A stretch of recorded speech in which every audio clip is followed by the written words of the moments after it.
What's up, everybody? Cinephile Mike here, and today I am joined by filmmaker Lara Everly. Lara is having an extraordinary year at the Tribeca Festival with not one, but two short films premiering. Selah, a powerful coming-of-age road story about a young woman navigating independence and difficult choices, and Reconstructing Charlie, a heartfelt and often funny exploration of survivorship, sisterhood, and rebuilding your life after a breast cancer diagnosis. Laura, thank you so much for taking the time to chat with me today. Thank you. I'm excited. So, having two films premiere at Tribeca in the same year is a rare accomplishment. So, when you're looking at these two films side by side, what do you feel they're revealing about you as a storyteller at this moment in your career? Totally. I think thematically there's a lot of overlap. They're both dark comedies, very much in the female gaze with a focus on women's bodies. So there's that similarity. I kind of feel like Reconstructing Charlie is like the older sister of Selah. You know, the film is a little bit moodier, a little sexier, a little bit darker. There's a lot of scenes that take place at night. There's a strip club. It's a little bit more like grownish. But I think that they're both very much in my voice, and you can really feel that they're both like female driven, female made, dark comedy, dramedy stories that I think represent the kind of films that I want to tell, that I want to make. And so, I'm going to ask about each of them individually. So, Reconstructing Charlie draws with your own experience from with breast cancer, but it approaches this journey with humor rather than treating it as just a medical story. At what point Yeah. did you realize that comedy was the right lens through which to tell this story?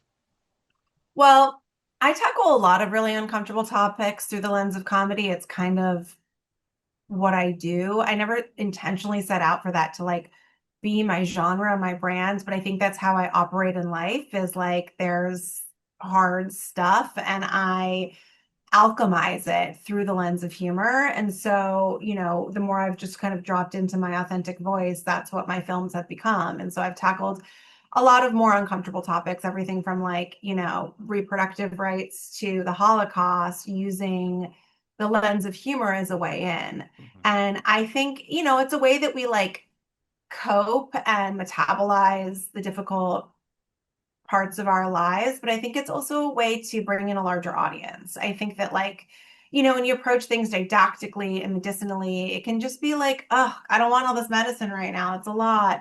Even I'm like that. Like I want to be entertained and laugh and I want to have like serotonin released in my brain. And when that happens, we're disarmed and we're engaged and we're attaching to a human element. We're enjoying it, we're laughing. And you kind of like are able to like slip in the medicine and the social impact later. And I think you can reach a much bigger audience that way. It's also just the way that like I compute the world. I have to kind of like laugh and find like a creative alchemy through the hard shit to get through it.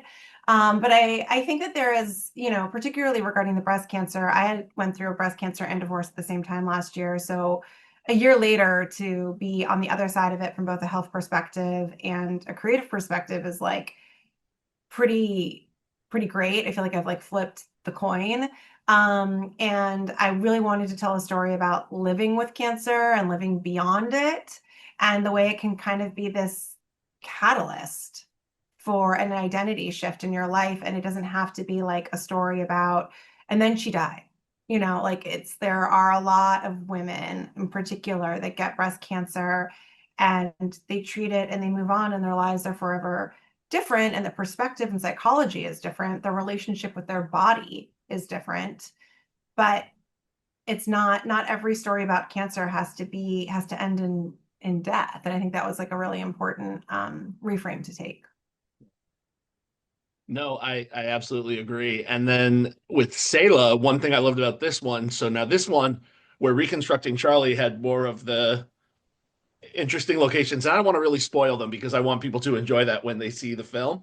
But those were slightly more enclosed spaces versus Mm, Selah, which is structured as this road movie. yeah. And, as Selah's traveling, the journey becomes increasingly internal as those miles are passing. So I Mhm. wanted to know how you worked with your team to balance these big, expansive landscapes with Selah's more personal, emotional journey. Yeah, that was a challenge because I think that like a huge part of the film is really like living inside her interiority and creating curiosity and mystery about like what she's going on and dropping, little tiny kind of like breadcrumbs along the way as to like alluding to something bigger than we're letting on. And so we really had to like be intimate with her in the car and intimate with her and the dog and their relationship, and at the same time understand that she's alone in the world and like Yeah. have these expansive drone shots of the car and understanding like how there is a real kind of like bravery and like loneliness and slight like unhinged behavior, and the fact that she's just like on the road by herself as a minor with a dog, and she's out of, it's her against the world, kind of a vibe. We shot the film completely out of order, so it was really like a giant puzzle piece to figure out all these different moments. Like, I would never recommend this to any filmmaker, but we shot in three different spurts Okay. uh, due to financing and logistics. Birdie Silverstein, our lead, doesn't drive. And so we basically had to shoot everything without the car in different spurts. And then we drove the picture car and the dog to Arizona and towed the car and then shot every single scene that is in the car and involving the car all at once. So it was like so many little, and like, so the editing was just like, it was all these different moving pieces.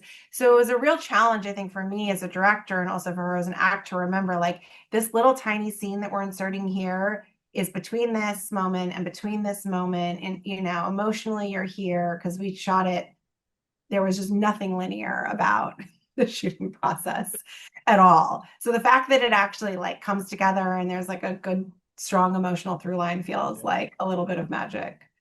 Both films feature performances that carry a tremendous amount of emotional weight. So, as a director, whether working with Birdie Silverstein in her screen debut or Emily Ehrlich in Reconstructing Charlie, what do you look for when you're collaborating with actors in character-driven stories like these? Yeah, I mean, in both films we did offers, so it was like definitely, you have a little bit of a leap of faith when you're a director and you're not holding auditions for any of the roles, and you're just working with casting directors and just like putting stuff out there. Um, I think like for me, I come from an acting background, and so I love working with actors. I'm a real like, actors director, and I think it's just really about like finding just the honesty in the moment and like really sitting in that like authenticity. And I think because I do come from an acting background, and even when I'm writing, I'm kind of like putting myself in the shoes of the character, and there's so much of parts of me in these roles as well. So I think it's just about kind of like dropping into like the actual just real truth of the moment and collaborating with the actor on what they're bringing to the table and what feels like the really like seed of truth in the scene and figuring it out together. Nice. And my next question, and I love asking this question of filmmakers, and you've kind of already answered part of it. So now we're going to get to the first part. I love to ask, what would you say is one best practice that you have established as a filmmaker that you like to take with you from project to project? Or maybe you learned something new on Selah and Reconstructing Charlie. And then on the other side, what would be a learning curve you'd try to avoid? And you kind of gave us a little glimmer of one. A learning curve I'd like to avoid. Well, I think the first one, I don't know if this is quite like what you're expecting the answer to be, but for me, the older I get and the more that I just get comfortable in that like sort of role of leadership, the more I can drop into my intuition. And I've just noticed that like you just know in the moment. You know what I mean? Like you can sit there and have like a whole birth plan, but you have to be able to like throw it out when on the day you're like, you know what it is?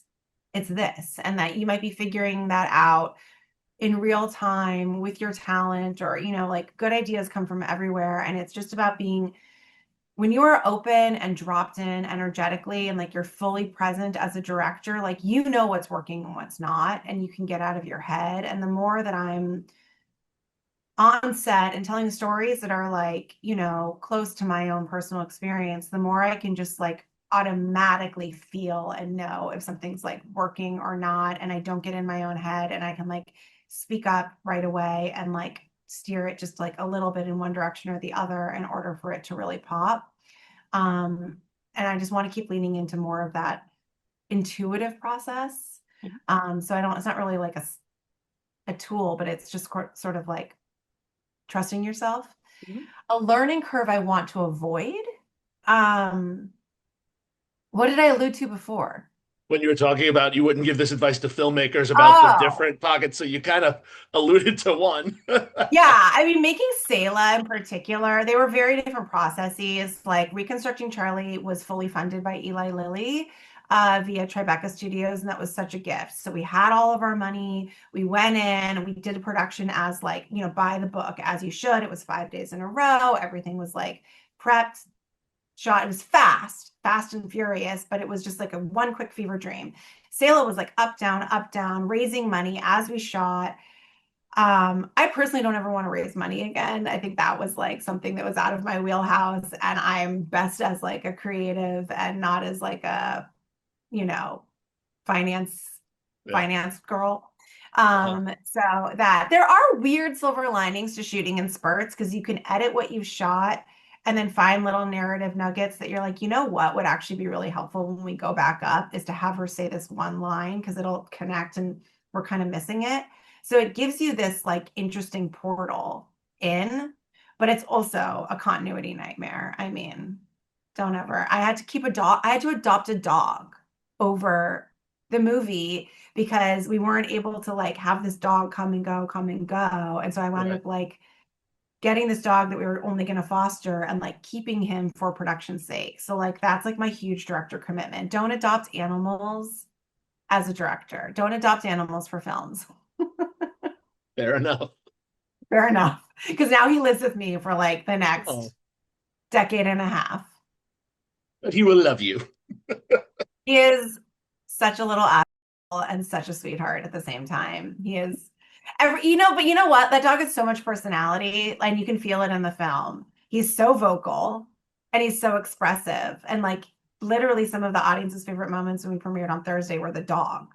Like Yeah. him smiling or reacting to her, and like thank God we got a dog that is constantly reacting to other humans, because he really does interact with people. Well,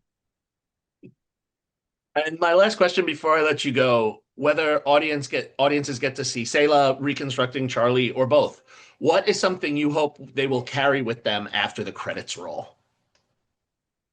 I think like as women, like we just, keep telling stories. I think that there's a lot of, I'm going to get a little political here, but like misinformation about like women's bodies. There's a lot of fear about women's bodies, a lot of political oppression on women's bodies. And, these are both comedies that put a spotlight on that. And I think like we need to keep like telling our stories, because I think even though these are both fiction, they are both putting shining a light on, one is about breast cancer, one is about reproductive rights. And I think that like the more, film is such a cool medium because it can reach such a large audience. And so, even the people that maybe don't want to like look at the news, they might watch a film. And so it's a portal into people's like homes and psyches. And so, I would just say like women and men, let's keep like, telling these stories so we can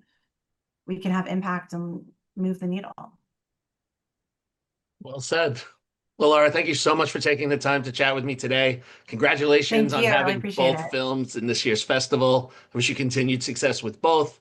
As always, for those that are watching here, we will make sure we include links in the notes so that you can follow the films and get tickets for them if you're in the area. If you enjoyed this interview, please make sure to subscribe to the channel, follow me on all social media platforms, and ring that notification bell so you don't miss any coverage from Tribeca or any other festivals coming up. But until next time, this is Cinephile Mike reminding you to take a break and watch something new. Laura, have a great day.